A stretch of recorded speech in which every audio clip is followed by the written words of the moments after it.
tidak seluruh barang dan jasa. Khusus untuk orang miskin dipilih yang biasa dikonsumsi penduduk miskin. Yang biasa loh ya, komoditas makanannya beras. Nah ini menarik nih ya, rokok kretek filter itu porsinya besar. Ada telur ayam, mie instan, lalu ada yang sedikit keliru ya di netizen itu. Yang sering menimbulkan kesalahan. Pertama, tentang garis kemiskinan. Bahwa ukuran tersebut per orang, bukan per keluarga.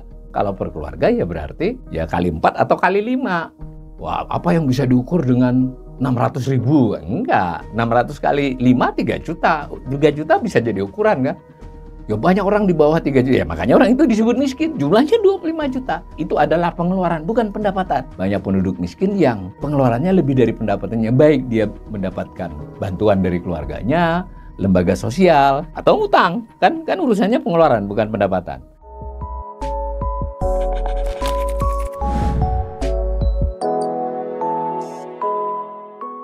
Kita sudah memperoleh informasi tentang jumlah penduduk miskin di Indonesia per Maret 2024 dan perkembangannya dari tahun-tahun sebelumnya. Saya juga belajar, sudah mengetahui datanya tentang persentase penduduk miskin. Jumlah penduduk miskin dibandingkan dengan jumlah total penduduk. Begitu juga kita sudah melihat BPS menyajikan data dibagi 2 wilayah. Wilayah perkotaan dan wilayah perdesaan. Keduanya menunjukkan kecenderungan yang sedikit berbeda. Itu bisa menjadi kajian kita secara khusus tentang jumlah dan presentasi penduduk miskin. Nah, timbul pertanyaan, bagaimana BPS mengukur atau menyatakan satu orang itu penduduk miskin atau tidak? Metodenya sebenarnya sangat sederhana. Basisnya adalah dianggap kemampuan memenuhi kebutuhan dasar. Jadi BPS menganggap kemiskinan itu adalah batasnya adalah pemenuhan kebutuhan dasar. Orang yang tidak berhasil memenuhi kebutuhan dasarnya itu disebut miskin.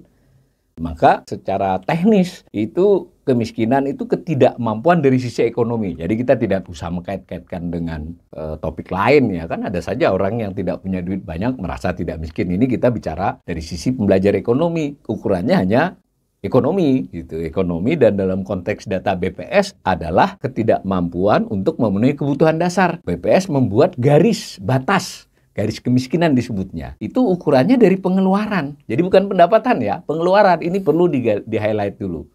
Jadi ukuran BPS itu pengeluaran. Orang yang pengeluarannya di bawah garis kemiskinan itu miskin. Kalau di atasnya tidak miskin. Hanya 2 definisi dalam konteks yang mendasar.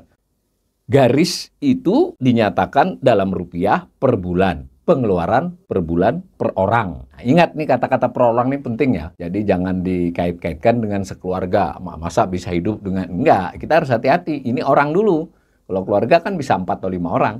Nah, pada Maret 2024 garis kemiskinan nasional itu adalah sebesar Rp582.932.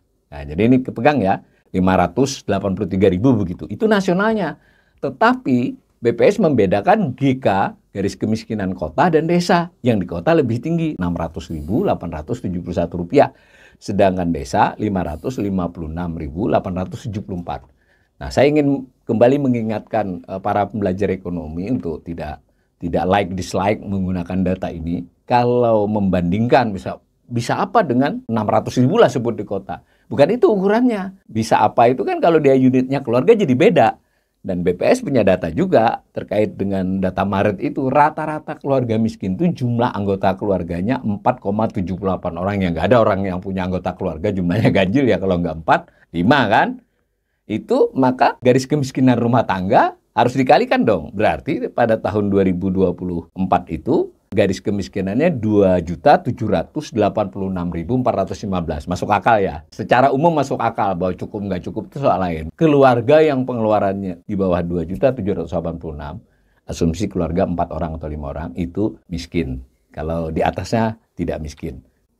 Kita pembelajar ekonomi perlu sedikit memahami bahwa bagaimana sih BPS menentukan garis itu? Ya tidak bisa semena-mena.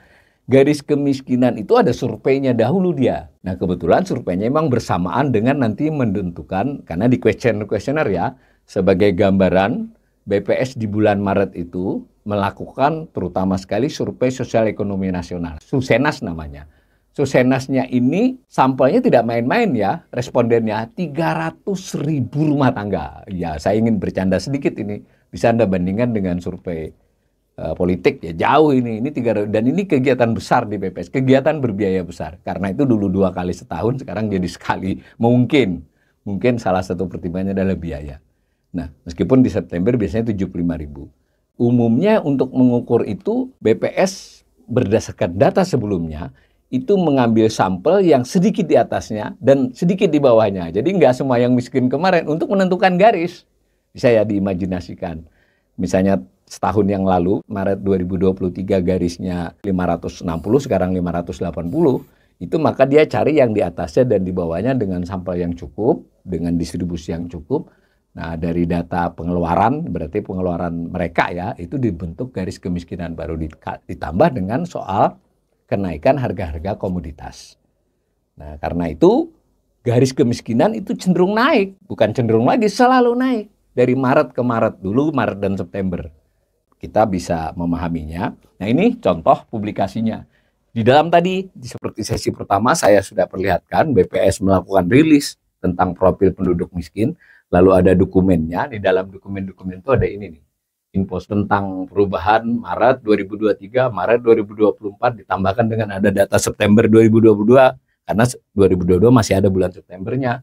Nah, kemudian dibagi, tadi saya nyebut garis kemiskinan, sebenarnya garis kemiskinan itu terdiri dari 2. Ada yang makanan, ada yang non-makanan, dijumlahkan dia. Lalu, di sini ada komoditasnya. Jadi tidak seluruh barang ya, tidak seluruh barang dan jasa.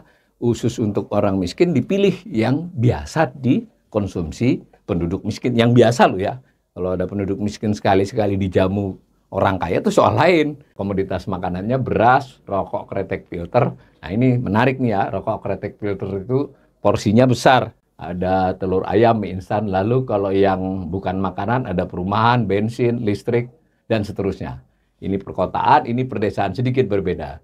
Di perdesaan itu mungkin beberapa tidak masuk, di kota masuk. Tetapi kalau untuk beras dan rokok, kretek, filter, itu ternyata menempati urutan pertama dan kedua. Penentuan presentasi dia untuk dipakai sebagai penimbang, itu juga atas dasar survei ya, bukan semena-mena. Tetapi setidak-tidaknya BPS ini memiliki metodologi. Tentu kalau kita pembelajar ekonomi yang mau mengkaji lebih jauh, bisa saja nanti kita lihat kuesionernya dan bagaimana pembobotannya. Dari data semacam itu dapatlah garis. Nah ini Maret 2024, Maret 2023, Maret 2022, ini saya ambil bulan Maret saja. Di Maret 2024 ini, yang biru tengah itu adalah nasional, 582.923. Yang orange itu adalah kota, 601.781 rupiah yang di desa. Jadi masuk akal ya, wajar gitu bahwa garis kemiskinan desa itu lebih rendah. Artinya pengeluaran tertentu itu seandainya dia di kota ya dia termasuk miskin, tapi kalau di desa tidak miskin. Itu sekedar membandingkan dengan tahun sebelumnya, ini kan semua terjadi kenaikan. Ada informasi, tapi saya sederhanakan saja untuk para pembelajar kali ini, bahwa terjadi perubahan nasional dari Maret 2023 sampai dengan Maret 2024 itu sebesar 5,90%. Hampir 6%. Nah, setahun ya. Nah, kita semua sudah tahu inflasi hanya di kisaran 3%. Artinya, tingkat kenaikan harga komoditas yang dihadapi penduduk miskin ini memang lebih tinggi dibandingkan yang bukan miskin gitu loh. Sebagai kesimpulan, pembicaraan publik tentang kemiskinan, baik tadi jumlah maupun garis, itu ada yang sedikit keliru ya di netizen itu. Yang sering menimbulkan kesalahan pertama tentang garis kemiskinan. Jadi beberapa pembicaraan, posting atau pembicaraan netizen itu kadang apa yang bisa didapat dari 500.000, 450.000 per orang. Nah itu kan dia pakai data bulan apa? Kalau dia mengutip di media data bulan apa? Kalau bicara yang terkini harus data Maret 2024. Yang kedua, kadang kurang disadari bahwa ukuran tersebut per orang, bukan per keluarga. Kalau per keluarga ya berarti ya kali 4 atau kali 5. Wah, apa yang bisa diukur dengan 600.000? Enggak. 600 kali 5, 3 juta. 3 juta bisa jadi ukuran kan? Ya banyak orang di bawah 3 juta. Ya makanya orang itu disebut miskin. Jumlahnya 25 juta. Perkiraan ya tentu kalau dalam faktanya lebih baik. Dan jangan lupa lagi, itu adalah pengeluaran, bukan pendapatan. Artinya banyak orang miskin juga. Banyak penduduk miskin yang pengeluarannya lebih dari pendapatannya. Baik dia mendapatkan bantuan dari keluarganya, lembaga sosial, atau utang. Kan urusannya pengeluaran, bukan pendapatan. Nah yang ketiga kekeliruan yang lain adalah GK yang kita sebut tadi sebetulnya adalah tingkat nasional. Nasional, perkotaan, perdesaan. Setiap provinsi itu beda. Jadi ukuran di Jakarta tuh lebih tinggi dibandingkan misalnya di Jawa Tengah. Bahkan beberapa provinsi di luar Jawa ada yang lebih tinggi. Tentu ini untuk kajian lebih lanjut ya. Jadi kalau mau diskusi, pembelajar ekonomi harus lebih telaten lah ya. Yang terakhir, nomor 4, kekeliruan yang umum itu adalah memikirkan baris itu adalah pendapatan. Padahal garis itu adalah pengeluaran. Bagaimanapun, saya berpendapat data BPS tentang kemiskinan, garis kemiskinan BPS ini cukup layak menjadi salah satu informasi data kita untuk menganalisis. Lebih kurangnya kita pelajari secara lebih detail metode mereka dan mungkin kita bisa membandingkan dengan berbagai negara lain.